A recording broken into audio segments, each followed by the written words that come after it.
University మంచి భవిష్యత్తు కోసం తెలుగు విద్యార్థులు ఇష్టపడే యూనివర్సిటీ. కాల్ 9059052378 9059052379.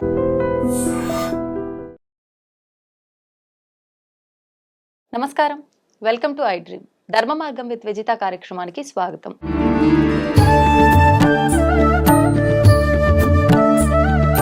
ప్రస్తుతం మనతో పాటు ఉన్నారు ప్రముఖులు స్వామీజీ కాలనాగ మహర్షి గారు. ఇప్పుడు వారితో మాట్లాడి మరిన్ని మంచి మంచి విషయాలు తెలుసుకునే ప్రయత్నం చేద్దాం.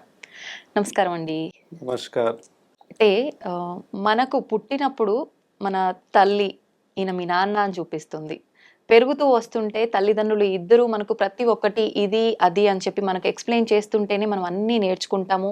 ఓహో ఇది ఈయన నాకు ఇది అవుతారు, ఆయన నాకు అది అవుతారు, ఈయనే భగవంతుడు అని చెప్పి కూడా తల్లిదండ్రులే చూపిస్తారు పిల్లలకి. అసలు నిజంగా భగవంతుడు మనకు ఎలా పరిచయం అయ్యాడు, ఎవరు మనకు పరిచయం చేశారు, అసలు భగవంతుడు అంటే ఎవరు అంటే ఏం చెప్తారు? మీరు అడిగిన విషయం చాలా ముఖ్యమైన జన్మంతర ప్రశ్న.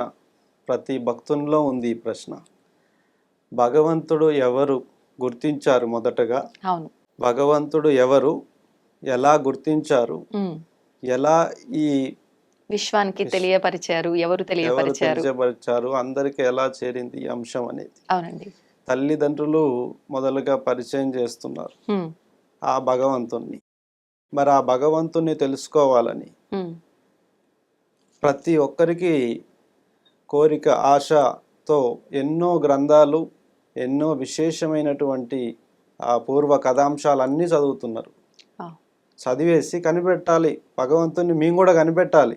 నిజమా, అది అబద్ధమా, అది సత్యమా, లేదా అది ఒక మాయన, ఆటన అని వాళ్ళు చాలా మంది భక్తులు కూడా ఈ అంశాన్ని మేము కూడా భగవంతుని కనిపెట్టాలి, అలాంటి అంశం ఉందా, ఎలా భగవంతుని గుర్తించాలి, ఎలా ఎవరు పరిచయం చేశారు, మేమెలా కనిపెట్టాలి, మేమెలా దాన్ని ఆనందాన్ని పొందాలి, ఆ సత్య దర్శనము దేవుడిని ఎలా తీసుకోవాలని ఇప్పటికీ చాలా మంది భక్తులు వెతుకుతూనే ఉన్నారు ఈ ప్రశ్నని. ఈ ప్రశ్నని మీరు ఎంచుకున్నందుకు చాలా ముఖ్యమైన అందరి తరపున ధన్యవాదాలు తెలుపుతున్నా. ఈ మొదటగా స్వామివారిని నమస్కరిస్తాం. అలాగే. ఓం కాల భైరవం నమామి సర్వదేవత అనుగ్రహ సర్వదేవత శుభం పూయతే. అన్నిటికీ శుభములు కోరుకొనే దీన్ని మొదలు పెడుతున్నాము. సమస్తము మనము కంటి ద్వారా చూస్తున్నాము. జన్మ మేలుకున్నాక మొదటి జ్ఞాపకం కళ్ళు తెరవడమే. కళ్ళు తెరిచిన తర్వాత మనం చూసేది తల్లిని. తల్లిని మన సంరక్షణలో నిత్యము చూడడం వల్ల ఆమె మన తల్లి, మన క్షేమంకి గుర్తు ఆమె అని నిత్యం చూడడం వల్ల మనకు అనిపిస్తుంది. ఆమె మన తల్లిగా మనం అంగీకరించుకొని పెరుగుతాము. తల్లి తండ్రిని పరిచయం చేస్తుంది. బాబు, నేను ఒక్కదాన్నే నిన్ను కనలేదు, మా ఇద్దరి సంగమంలో నీ జన్మ ఉంది, ఈయనే నీకు తండ్రి అని తల్లే తండ్రిని పరిచయం చేయాలి. అలా మన జన్మకి మొదటి దశ తల్లి, రెండవ దశ తండ్రిని కనిపెడతాం. ఇక మూడో తర్వాత సహచరులు, బంధుమిత్రులు అందరూ వస్తాయి. కానీ తల్లిదండ్రులని మనం ఎంత ఆరాధిస్తామంటే మన ప్రాణమే వాళ్ళు ఇచ్చారు కాబట్టి మనం వాళ్ళకి దాసులమే. వాళ్ళు ఏది చెప్తే అది చేయాలి. తల్లిదండ్రుల క్షేమం కోసం అవసరమైతే నా ప్రాణమైనా నేను పనంగా పెట్టి కాపాడుకుంటా అనేటువంటి ఒక విపరీతమైన గాఢ ప్రేమ సృష్టించబడుతుంది మొదట్లోనే. ఈ యొక్క దశకం పుట్టుక నుంచే మొదలవుతుంది. చాలా మంది మధ్యలో తప్పిపోతున్నారు. తల్లిదండ్రుల కంటే లోకం మీద, సమాజం మీద, కోరికల మీదకి వెళ్ళిపోయి తల్లిదండ్రులను గాలి కొదిలేస్తున్నారు. కానీ ఇక్కడ తల్లిదండ్రులు ఇచ్చే జ్ఞాపకం నుంచే దైవం అనేది మొదలు పెడుతున్నారు. తల్లిదండ్రి ఈ సృష్టిలో ఉన్నటువంటి ఈ పంచభూతాల్లో ఉన్నటువంటి ఆ విద్యలను కానీ మాటలను కానీ చెప్పే ముందు ఆకాశానికి నమస్కరించుకోమని చెప్తారు, అగ్నికి దండం పెట్టమని చెప్తారు. అక్కడ ఏముంది, అగ్నే కదా అంటే కాదు, దాని వెనక భగవంతుడు ఉన్నాడు. అర్థమైందా? దాని వెనక భగవంతుడు ఉన్నాడు. ఇగో ఈ దేవాలయంలో శివుడు ఉన్నాడు, ఈ దేవాలయంలో అమ్మవారు ఉంది, మరి అక్కడ దేవుళ్ళు ఎవరు కనిపిస్తలేదు కదా అంటే, లేదు, దాని వెనక భగవంతుడు ఉన్నాడు. ఆ, ప్రతి పదార్థం వెనక భగవంతుడు ఉన్నాడని తల్లే నేర్పుతుంది మొదటగా. అవును. మనకి ఏ గురువు సమాజంని పరిచయం లేక మునిపే ఉమ్, ఉమ్, తల్లే స్వయంగా ఈ యొక్క అధికారాన్ని తీసుకొని, ఉమ్, ఇగో భగవంతుడు ఇక్కడ ఉన్నాడు, అక్కడ ఉన్నాడు, ఇగో శాస్త్రాల్లో ఉన్నాడు, ఇగో ప్రజల్లో ఉన్నాడు, ఇగో మంచిలో ఉన్నాడు, చెడులో ఉన్నాడు అని ఒక తల్లి తండ్రి మాత్రమే మొదలుగా ఆ యొక్క ఆచరణ, ఆ కనువిప్పు కలిగిన శిశువుకి, ప్రాణం పోసిన శిశువుకి వారే నేర్పుతున్నారు.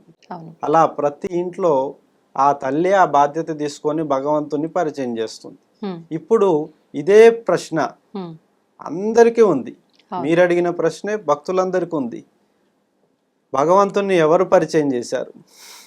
అంతటి శక్తి మొదల ఎవరికి వచ్చింది? ఉమ్, అసలు ఇంతమంది ఉన్నారు. ఈ యొక్క భగవంతుని వీళ్ళు ఎలా కనుగొన్నారు?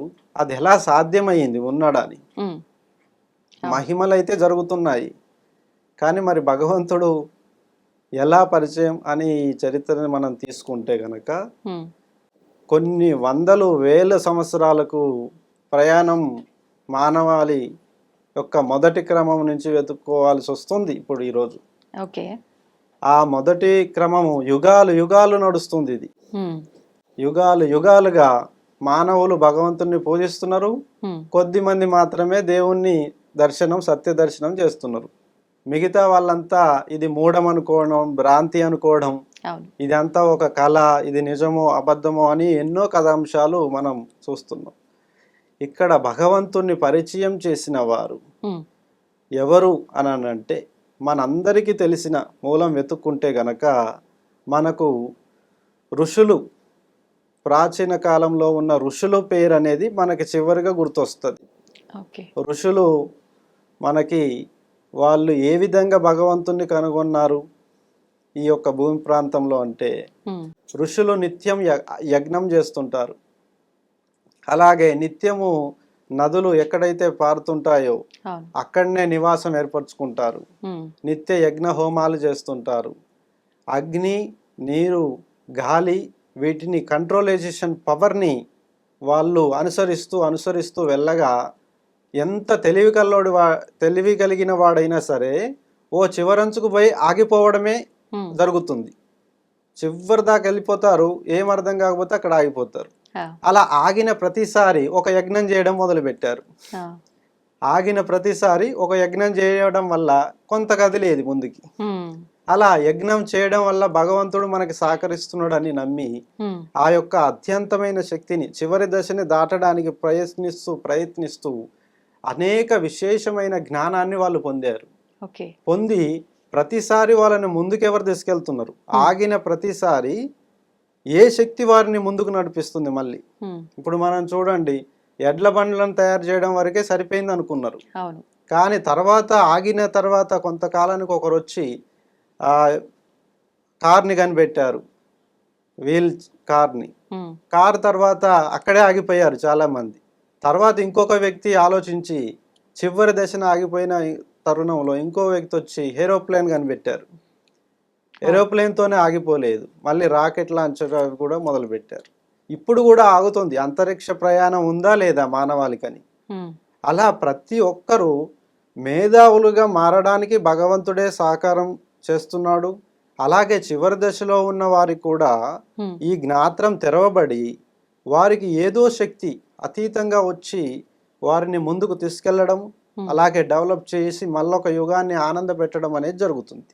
ఓకే. ఏ యుగంలో వ్యక్తులు కానీ ప్రజలు కానీ ఆనందంగా లేకుండా ఎవరున్నారు? అందరూ ఆనందంగా ఉన్నారు. ఈ భూమి మీద పుట్టిన ప్రతి ఒక్కరూ కష్టాన్ని చూస్తున్నారు, ఆనందాన్ని కూడా చూస్తున్నారు. అవును. కానీ నిజం తెలుసుకొని వాళ్ళ సంఖ్య ఎక్కువ ఉంది. ఏ నిజం? భగవంతుణ్ణి ఎలా గుర్తించాలి, ఆ, మనం ఎలా భాగస్వామ్యం అయ్యి ఉమ్, ఆ శక్తిని పొంది 10 మందికి మేలు చేయాలి ఉమ్, అనేటువంటి అంశం చాలా మందికి దొరకట్లేదు. ఉమ్, దొరకక ఎంతో మంది సిద్ధుల దగ్గర, వారి దగ్గర మంత్ర ఉపదేశాలు తీసుకుంటూ ఆ గురువులకి శిష్యులుగా చేరుకొని ఉమ్, అక్కడ ఉన్నటువంటి నిజంగా భగవంతుని చూడవచ్చా అనే కాంక్షతో శిష్యరికం తీసుకొని వేద పఠనం చేస్తూ అసలు ఎన్ని అంశాల్లో భగవంతుని కనిపెట్టొచ్చో అన్నీ వెతుకుతూనే ఉన్నారు. ఉమ్, అలా వెతుకుతూ ఆ ప్రయాణం యుగ యుగాలుగా మొదలవుతూ వస్తుంది.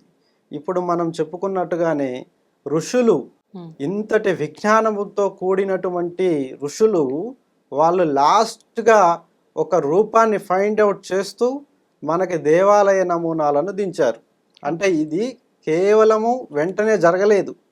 అనేక యజ్ఞాలు చేసి, అనేక ప్రయత్నాలు చేసి, మానవ దృక్పథాన్ని దాటించే శక్తిని వాళ్ళు కనుగొని అప్పుడు దేవాలయాన్ని ప్రతిష్టాన్ని నిర్వహించారు. అంత మునుపు వరకు ఈ భూమి మీద దేవాలయాలు ఎక్కడా లేవు. ఋషులు కైలాసం చుట్టూ ఎన్నో ప్రదక్షిణలు చేశారు. కైలాసంలో ఇప్పటికీ ఏ దేవాలయం ఉండదు, ఏ ఒక్క నమూనా ఉండదు. స్వయంగా వాళ్ళు అక్కడ నుంచి తపస్సులు యజ్ఞాలు చేసి చేసి అనేక ప్రయత్నాలను గెలిచి వాళ్ళు సాధించి మహిమలను చూపించి వాళ్ళు నిజగతిని, నిజ చరిత్రని మానవాళ్ళకు అందించారు. కాబట్టి ఇది నిజమైన దేవుడు ఉన్నాడని అందరూ నమ్మడానికి సాక్షిభూతంగా నిలిచింది. ఇలా ఋషులు 12 జ్యోతిర్లింగాలను ప్రతిష్ఠించారు. ఇప్పుడు భగవంతుడు అంతటా వ్యాపించి ఉన్నాడు, విశ్వం అంతా ప్రతి ఒక్కరిలో ఉన్నాడు, ప్రతి వస్తువులో ఉన్నాడు, అంతటా ఉన్నాడు అంటారు. ఎందుకు ప్రత్యేకించి ఆలయమే నిర్మించాలి భగవంతుని పూజించటానికి? మనము మన శక్తి అంతా కూడాను ఒక అనుసాంద్రత మీద ఆధారపడి ఉంది. మీ యొక్క బాడీలో అణువున స్పర్శ ఉంది. ఒక్క దగ్గర గిచ్చండి, వెంటనే మైండ్ రీడ్ అయిపోతుంది. అంటే మొత్తం అనుస్పర్శ ఉంది అని చెప్పడానికి ఆ చిన్న ఉదాహరణ చాలు. అణువును కదిలిస్తూ మనం తెలుసుకోవచ్చు అనే విజ్ఞానాన్ని భగవంతుడు స్వయంగా మనకి ఇచ్చాడు. మన బ్రెయిన్లో న్యూరాన్ సిస్టమ్ ఉంటుంది, న్యూరాన్ సెల్స్. అవి ఆటోమేటిక్ నేచర్ పైన పనిచేస్తుంటాయి. అంటే ప్రాణం మనదే అయినా కూడా ఈ ప్రాణానికి ఎటువంటి ఆలోచన ఇవ్వాలి, ఆ ఇచ్చిన ఆలోచనతో అతని ఉపయోగాలను ఎలా నిర్వహించాలి, అతను ఆలోచనలతో బాగుపడాలా లేదా అతని ఆలోచనతో పడి నాశనం కావాలా అనేది కూడా ఈ ఆటోమేటిక్ న్యూరల్ సెల్స్ అనేవి ఆటోమేటిక్గా పనిచేస్తుంటాయి. న్యూరాన్స్. ఈ యొక్క దేహము ప్రోటాన్ లాంటిది.